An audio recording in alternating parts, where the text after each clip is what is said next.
waxyaabaha wanaagsan lagama gabado laakiin Soomaalidu waxay u badan yihiin wax walba way dhaliilaan miyaad aragtay wali meel laga shaqeysto arsaaq xalaal laga soo baxay amaanaya wali miyaad aragtay bariba waxaan arkay nin leh dhakhtarnimada loo amaano leh dhakhtar iska noqo markaasuu dhakhtarku muxuu hayaa dhiig bani'aadam buu faraha kula jiray wax kasto la soo qaado dadkeena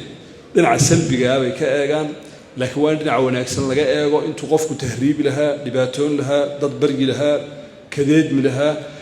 aqoontiisa inuu qoro wanaajiyo manaahijta adduunyada jirtay inoo soo tarjumo aqoon soo kordhiyo isagana aynu taageero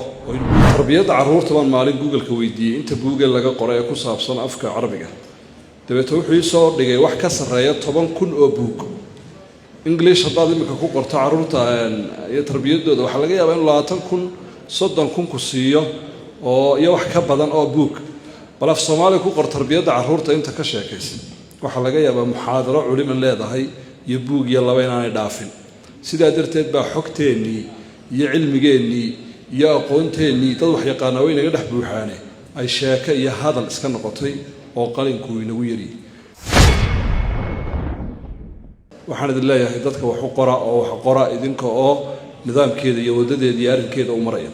sababtaan sidaa u leeyahay waxa weeye walaalayaal haddii aynu tirino af Soomaaliga buugta ku qoran oo dhan waxaan u maleynayaa inaanay kun buug gaadhin tarbiyadda carruurta baan maalin Google-ka weydiiyey inta buuga laga qoray ee ku saabsan afka Carabiga dabeetana wuxuu soo dhigay wax ka sareeya 10,000 oo buug English haddaad imika ku qorto carruurta iyo tarbiyadooda waxa laga yaabaa in 20,000 30,000 ku siiyo oo iyo wax ka badan oo buug bal af Soomaali ku qor tarbiyadda carruurta inta ka sheekaysan waxa laga yaabaa muxaadaro culimo leedahay iyo buug iyo laba inaanay dhaafin sidaa darteed baa xogteennii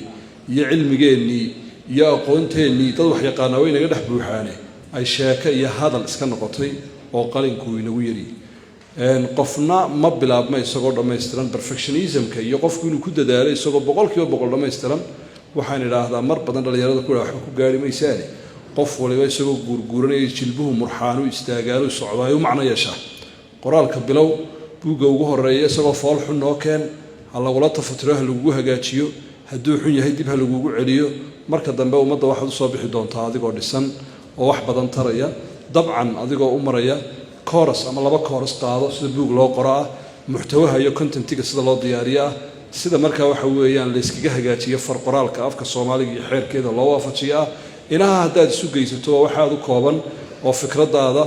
badda cilmiga aad markaa dadka meel ka waraabiso diin waraabisaya iyo falsafad waraabisaya iyo waraabisaya siyaasad iyo aqoon kale iyo dhaqaaliye caafimaad wuxuu doonaba ha noqdo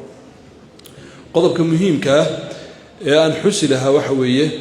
dhalinyaradu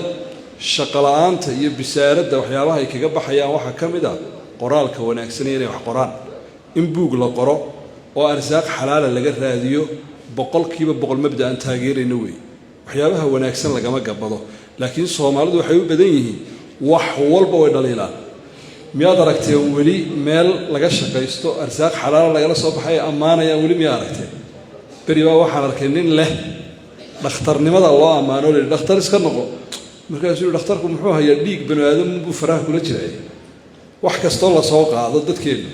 dhinaca salbiga bay ka eegaan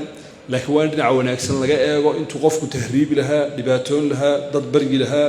kadeedmi lahaa aqoontiisa inuu qoro wanaajiyo manaahijta adduunyada jirtay inoo soo tarjumo aqoon soo kordhiyo isagana aynu taageero oo buugga ka